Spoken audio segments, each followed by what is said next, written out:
Hello, my name is Kevin Vickers, and I would like to share the story with you called Finding Winnie, the true story of the world's most famous bear. This book is a gold Caldecott medal book.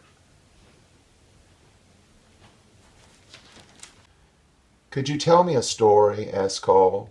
It's awfully late. It was long past dark, and time to be asleep. What kind of story? You know, a true story. One about a bear. We cuddled up close. I'll do my best, I said. A very long time ago, about 100 years before you were born, there was a veterinarian who lived in Winnipeg. His name was Harry Colburn. A veterinarian, said Cole. Bear doesn't like vegetables. A veterinarian, it means an animal doctor. I know that, Cole said. That's what I'm going to maybe be when I'm big. If a horse had the hiccups or a cow had a cough, Harry knew how to make them feel just right.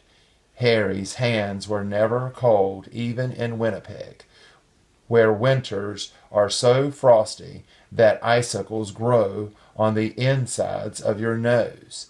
That was just the kind of doctor he was. But a day came when Harry had to say goodbye to Winnipeg. There was a war far, far away, beyond the end of the country and on the other side of the ocean, and he was going to help. He would be caring for the soldiers' horses. Harry rode east on a train full of other soldiers. He leaned his head against the window, watching the land scroll by, wondering what it would be like to be so far from home.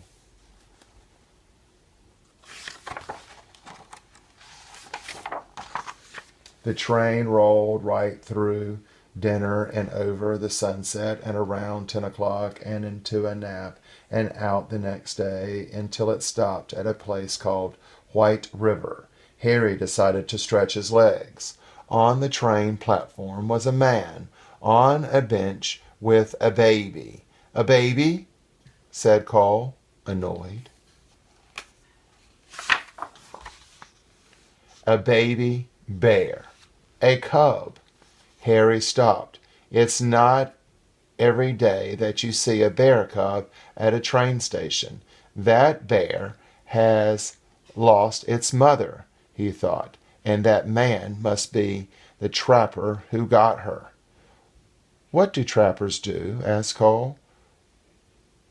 That's what trappers don't do. They don't raise bears. Raise them? You know, I said, love them. Harry thought for a long time. Then he said to himself, there's something special about that bear. He felt inside his pocket and said, I shouldn't.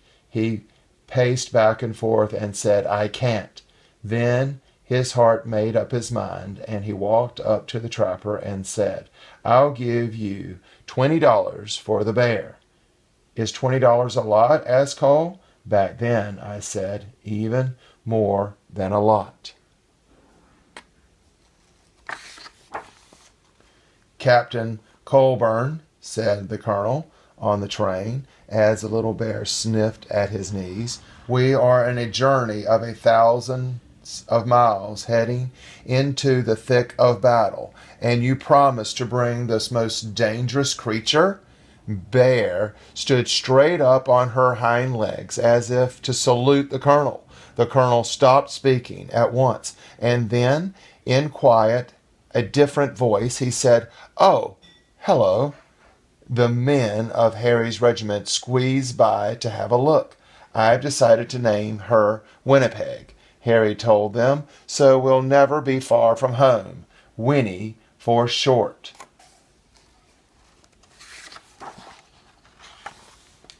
They had a very long way to travel, and they had already gone 3 or 4 feet when Winnie grew hungry. What do bears eat? The men wondered. What don't they eat? Said Harry. Vegetables, Cole reminded me. Winnie ate vegetables, I said. She ate everything except onions. They brought her carrots and potatoes and apples and tomatoes and eggs and beans and bread and a tin of fish and some slop in a dish, but Winnie was still hungry. How about dessert? Said Harry, holding up a bottle of condensed milk. Taking the treat in her paws, Winnie lay on her back and hummed a happy song. As she drank, the men roared. That means to laugh.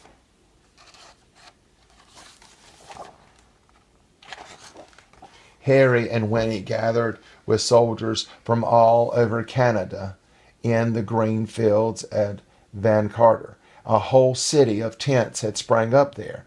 One was a hospital for horses where Harry went to work. Winnie was in the army now. Harry taught her to stand up straight and hold her head high and turn this way and that, just so. Soon she was assigned her own post. Even the colonel agreed that Winnie was a remarkable bear. She might have been the best navigator in the whole army. If you hid something, could she find it? She could. What if it was further away and further still? Remarkable, he cried. In the evenings, both of them were too tired to move. When Harry thought about Winnie and the voyage across the ocean, his head said, I shouldn't. His head said, I can't. But his heart made up his mind.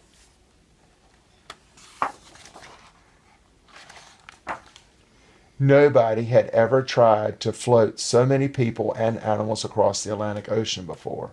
30 ships sailed together carrying about 36,000 men and about 7,500 horses, and about one bear named Winnie. And if you see right here, you can see Winnie on the front of the ship.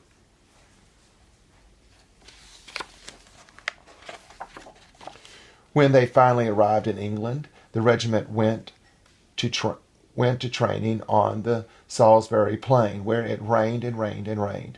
But Winnie didn't seem to mind. She was the mascot of the 2nd Canadian Infantry Brigade, and she attended her post with vigor. One day, Harry came running while she was doing her exercises in the tent. You'll bring the whole place down, he said, with a laugh. She had grown.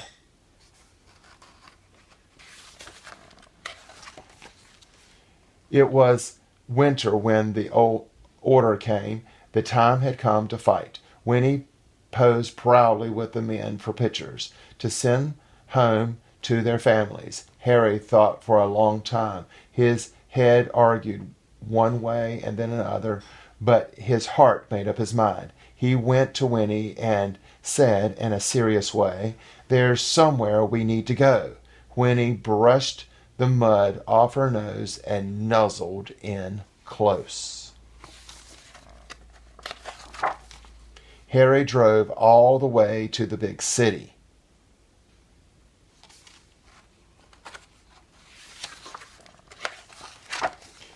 Here we are, said Harry, the London Zoo. Harry took a deep breath. Winnie, this is going to be your home for a while, he said. She tilted her head. We're shipping out to France, he explained. I have to take care of the horses at the front. She rested her big head against him. I know you want to come, but this is not safe. Winnie's head bowed. Harry's hands were warm as sunshine as usual. There is something you must always remember, Harry said. It's the most important thing, really. Even if we're apart, I'll always love you. You'll always be my bear.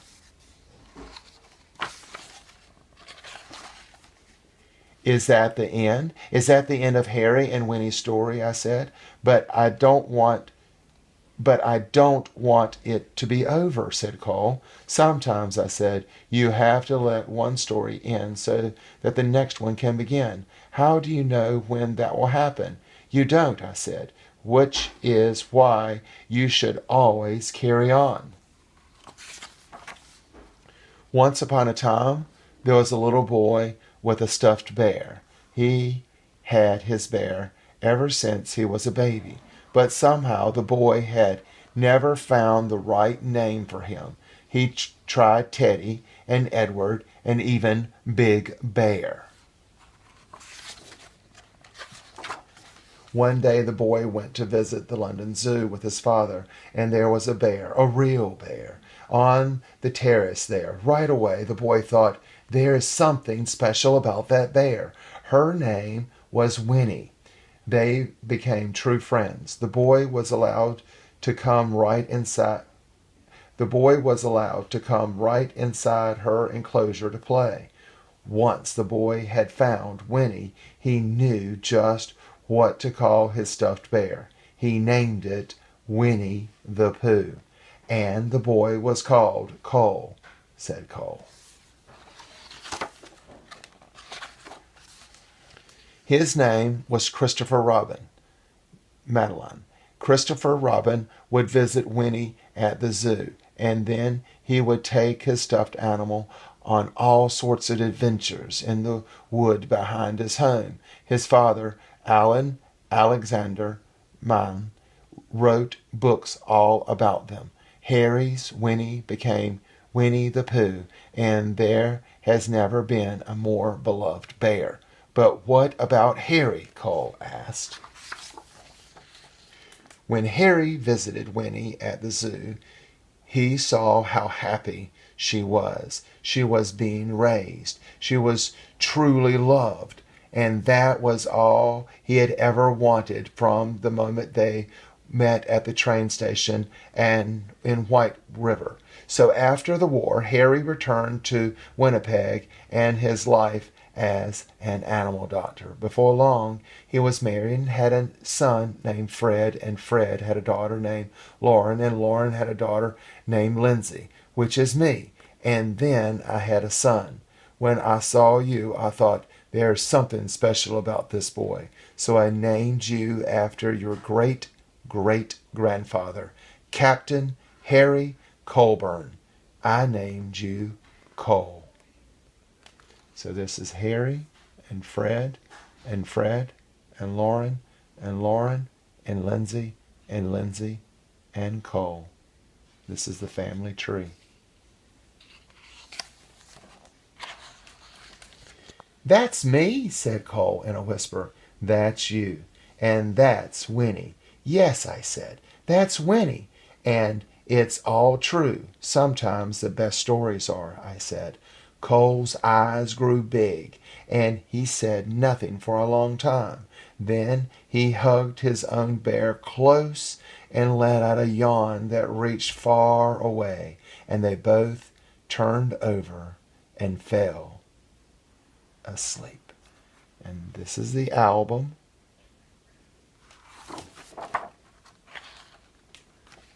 This is Harry as a young soldier. Harry kept diaries throughout World War I. This was the diary from 1914, the first year of the war. The diary page from the day Harry found Winnie. On August 24, 1914, he wrote, bought bear, $20. How cool is that? 3 soldiers with Winnie at her post. Winnie and Harry have what appears to be a laugh and a snack. Harry and his fellow soldiers with their mascot, Winnie. There's Winnie right there if you look real careful. And there's in his lap, Winnie. And this right here says, this picture of Winnie and Harry inspired the statue that now stands in Winnipeg and London. The statue in Winnipeg was unveiled in 1992. This photo was taken of Winnie and Christopher Robin in 1925 at the zoo after they became friends. Christopher Robin's father, A. Milne, watched them play from above. The official animal record card shows that Winnie began her stay at the London Zoo on December 9, 1914. Lindsay and Cole in 1913. We knew there was something special about this boy. I hope you like the story, Finding Winnie, the true story of the world's most famous bear.